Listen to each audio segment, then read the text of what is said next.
Programme में एक बार फिर खुशामदीद। ख्वाजा आसिफ साहब का बयान आया कि हाइब्रिड हुकूमत है और बहुत अच्छा सिस्टम चल रहा है, अगर ये पहले भी होता तो शायद इतना नुकसान ना होता। इस बयान को सर आप किस तरह देख रहे हैं? ख्वाजा आसिफ को सीरियसली नहीं लेना चाहिए। ख्वाजा आसिफ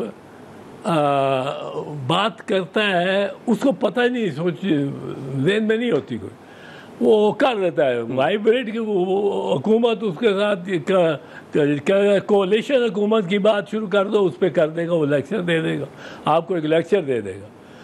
वो ख्वाजा आसिफ ने ये जो बात की है, लेकिन इसमें एक सच्चाई जो नज़र आई है हमें, ये पहले भी हाइब्रिड ओपिनियन हो, ये पाकिस्तान में सियासतदानों की खुद मुख्तार हुकूमतें अभी तक नहीं आई, सिवाय शहीद जुल्फ़िकार अली भुट्टो के, जो पूरी तरह खुद मुख्तार थी और ये फ़ौज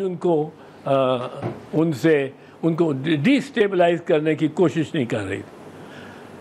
अब वाजे पाकिस्तान ने पॉलिटिकल गवर्नमेंट्स को तस्लीम नहीं किया, ख़ासकर जो टॉप एचेलॉन्स होते हैं।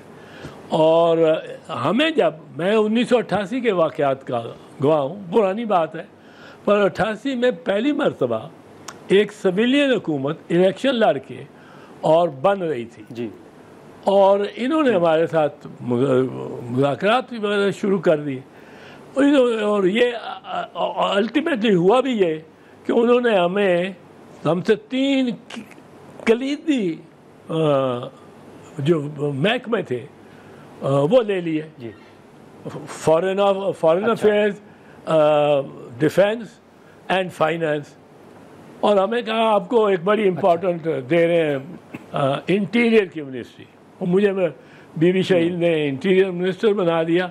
पर अब वो उसमें हुआ ये कि अब ये सियासतदानों को हुकूमत देते हैं, हुकूमत देने को तैयार है, इक़्तिदार देने को तैयार नहीं है। हुकूमत और चीज़ है, इक़्तिदार और चीज़ है। हाँ, लेकिन साहब सर आखिर में सर मैं सिर्फ आपकी ये राय जानना चाहूँगा कि सर अब इतने इश्यूज़ हैं, खान साहब के केसेस हैं, पीटीआई की एक अपने मुतालबात हैं, सर आगे कैसे बढ़ा जाए? सर आपकी तजवीज़ क्या है, किस तरह मामलात को आगे बढ़ाया जाए? कंसेंसस सारी जनता का, सारी पब्लिक का होना चाहिए, और उसके लिए जो कैदी नंबर 804 है उसकी भी रिहाई। फिर आप एक कंसेंसस पे जिस पे पहुंचेंगे, सब मिलके और वो कंसेंसस बनेगा, वरना ये कंसेंसस नहीं बनेगा, इत्तफाक नहीं होगा आपकी कौम के अंदर।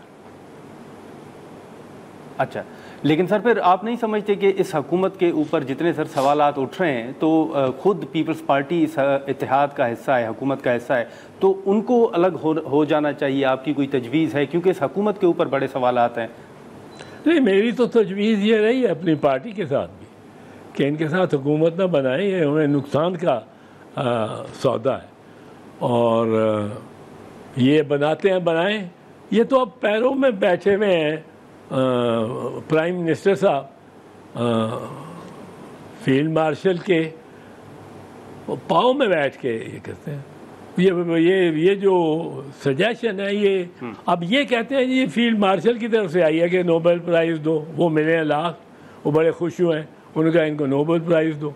अब मुझे नहीं पता पर शरीफ ख़ानदान के करीबी ज़राए ये कह रहे हैं कि ये वो उधर से फ़ौज की तरफ से ये थी तजवीज़ कि आप इसको फ़ौरन नोबेल प्राइज़ का अभी जिक्र होने वाला है, मौसम आने वाला है, आज के इस ज़माने में ही कंसिडर कर रहे होते हैं, तो आप अपना कैंडिडेट इसको बना दें।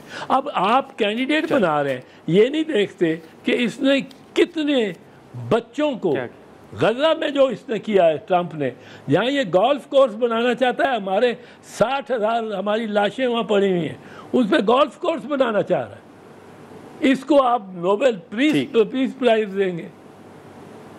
चल ठीक है इजरा साहब। सर कई सवालात थे, लेकिन सर मुझे इशारा किया जा रहा है कि वक्त ख़त्म हो गया, नहीं तो कई अहम सवालात थे जो सर आपके सामने रखने थे, लेकिन इंशाल्लाह आपसे गुफ्तगू होगी। बहुत शुक्रिया वक्त निकालने के हवाले से। नाज़रीन, एजाज़ एहसन साहब की गुफ्तगू आपने सुनी। अब मुख्तलिफ़ चीज़ें और मुख्तलिफ़ सवालात जो उठ रहे हैं उस हवाले से हुकूमत अपनी एक जो तजवीज़ है या हुकूमत का जो अपना मौक़िफ़ है वो आज कौमी असम्बली में भी रखा गया, पीपल्स पार्टी के रहनुमाओं ने प्रेस कॉन्फ्रेंस में भी रखा।